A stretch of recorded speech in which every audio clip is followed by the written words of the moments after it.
The easiest way to test semiconductor curve tracers is by using a regular off-the-shelf resistor.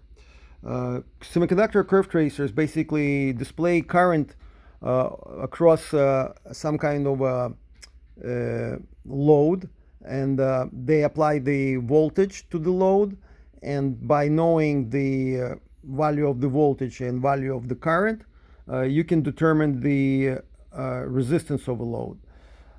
In our case, since we know resistance of our load beforehand, which is right here, is a 1 mega ohm, 1% half a watt resistor. So if we know resistance and we know the applied voltage, we can check and see that the current that the curve tracer measures is actually correct and corresponds to what the Ohm's law tells us it should be. So we're going to use this Tech 577, but procedure is pretty much the same for any curve tracer, any brand or any model. So on this 577, we want to have all gray buttons in, except the repetitive button. But so you push single to release the repetitive button. Then you set the collector supply polarity to plus or NPN.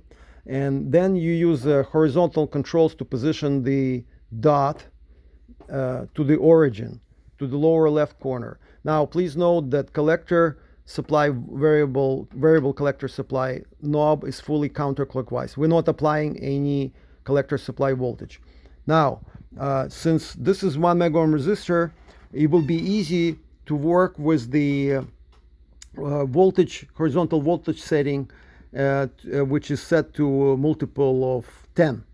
Okay, but in this case, let's go to 1 volt per division, and the vertical current is also would be easy if we set it to 1, because then we don't have to do any math in our head. It's very straightforward. 1 divided by 1 volt divided by 1 mega ohm produces 1 microamp, and if you increase to 2 volt, you will produce 2 microamps, and so on.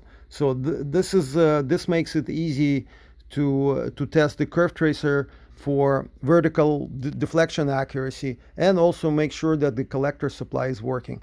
So we're gonna switch the load on, and we're gonna start increasing the collector voltage and see if we're gonna get the straight line across. Yes, we're getting straight line, but it should be at 45-degree angle, and it's not at 45-degree angle. It's a little bit off.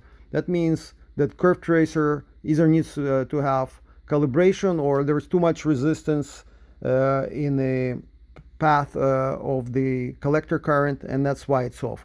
So it's off, but it's close to where it should be. It should be 45-degree angle. All right, so you can go then to 2 microamps and change the voltage to 2 volts per division. It should still stay in the same position. Okay, 45-degree ideally, but it's not 45. Okay, so we just keep going like that through the ranges. Now it's not enough deflection, so we can go to a higher peak voltage range.